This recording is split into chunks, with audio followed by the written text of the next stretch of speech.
Debbie Foyer of the Financial Planning Association and the student organization Urban Financial Services Coalition at Texas Southern University hosted on April 22nd an all-day event during Money Week Houston 2010 that included a financial expo, classes, and panel discussion.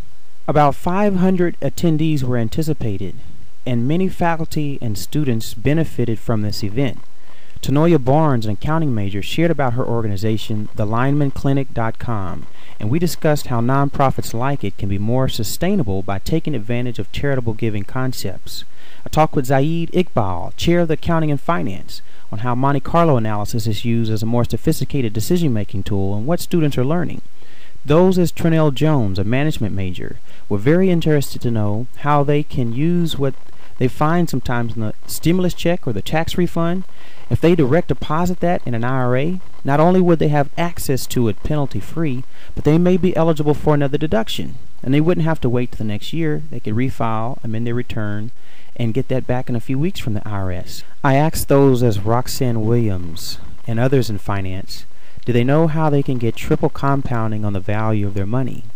Interest on their principal, interest on their interest, and interest as well on their tax savings to really accelerate the growth of their money toward their goals.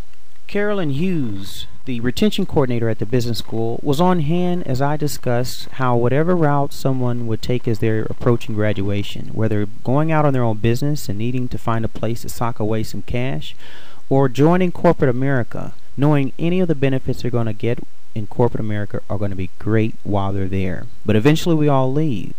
And do we want to wait until we retire or switch gears to set up something that's permanent when many find a value in locking the rates while they're much more affordable and a plan that will follow them wherever they go? I ran into Gina Vincent, the Community Affairs Specialist with FDIC.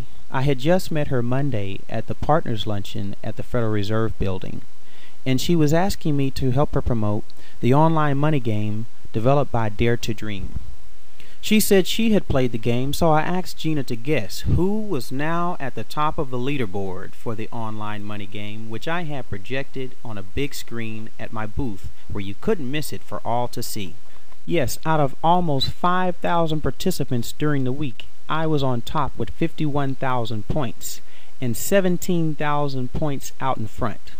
Deborah Sweeney, one of Gina Vincent's cohorts with the FDIC out of Dallas, had to come by and check it out for herself. Game developers Dare to Dream out of Pennsylvania are having their awards ceremony Saturday at Holman Street Baptist Church, and they've agreed to allow me to come by early and receive the award, a $100 Visa card and a $50 savings bond, as I will have to head to the Power Center where my performance has been requested in tribute to Congresswoman Sheila Jackson Lee as she receives the Sojourner Truth Award. Texas State Representative Sylvester Turner was there to congratulate me and offer his remarks just before the panel discussion began. The panel told their personal stories, and topics addressed included entrepreneurship, budgeting, credit, preparing for medical problems, which can account for 2/3 of bankruptcies, the role of government, prudent lifestyles, and other money advice. Some of the advice from Councilwoman Jolanda Jones was that some situations are out of control because we don't control them when we can. I was able to appreciate a question from the audience from Paul Nyoku, an accounting major, who asked about the role of government in our system. I joined him at the reception to help qualify his question, as it speaks to our competitiveness, as we may soon find 500 million Chinese who don't have the health care that we have, working overtime to help finance our lifestyle.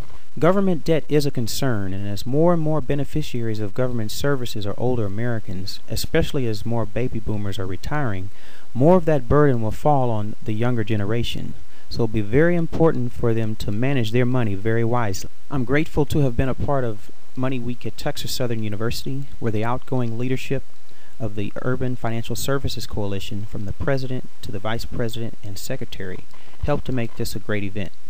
I also look forward to partnering with finance major Dennis Q. Camel, now incoming president of the Urban Financial Services Coalition, and being more involved in Money Week Houston next year. Hats off to the great work involved in orchestrating these events, along with the leadership of the executive director, Denise Shanklin, who is indeed a champion spirit and whose touch has inspired our efforts.